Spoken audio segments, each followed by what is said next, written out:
right there. Now, it's unfortunately that blue highlighted thing is hard to read, so I'm going to read it again. This is the part of the sign-up that is hidden. The applicant does not see this, but it is in the source code. And what that blue highlighted area that's been circled in red says is, you have no reasonable expectation of privacy regarding any communication or data transiting or stored on this information system. Now, Ms. Campbell and Mr. Slavitt, y'all both said that y'all were HIPAA compliant. How in the world can this be HIPAA compliant?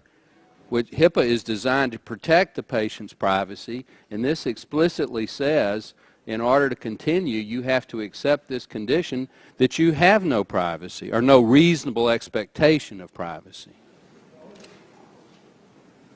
So, sir, that would be the decision made by CMS. So you're not, this is news to you? You're the main prime contractor. You've never seen this before? So that's not we are the prime, one of the prime contractors, yes. Have you seen this before? Were you aware this was in the source code? This requirement is... Are you aware this was in the source code, yes or no? Yes. You were aware, okay.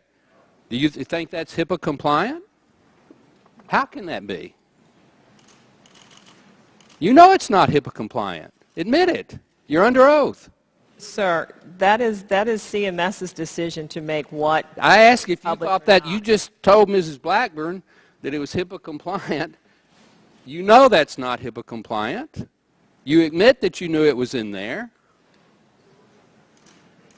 It may be their decision to hide it, but you're the company, not you personally, but your company is the company that put this together.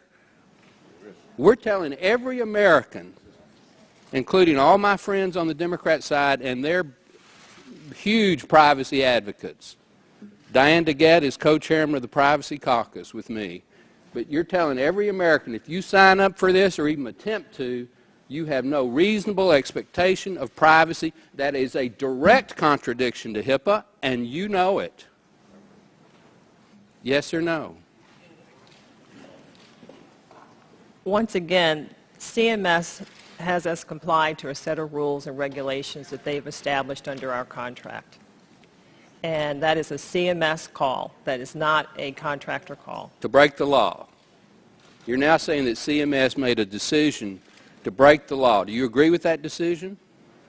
Sir, I cannot speculate on CMS. Well, let me ask Mr. Slavitt. This is the first time I'm seeing and becoming familiar with that source code. Okay, so you weren't aware of it. I was not aware of it. Okay. Well, let me go back to Ms. Campbell. She's at least admitted she knew about it. Who made this decision to hide this or to put it in the source code in the first place? I can't give you that answer. I don't. All right. Who do you report I don't to? know the answer to that question. Was it some junior underling at CMS? Was it the director of CMS? Was it? I mean, who generally made decisions at the policy level that your company interfaced with? Give me that person's name. There are many decisions made under this program over this last two and a half years. So is this another example of where things just go into a cloud? I mean, all you are is a contractor that spent $300 or $400 million. No. So it goes to some amorphous cloud, and then it comes back from down on high.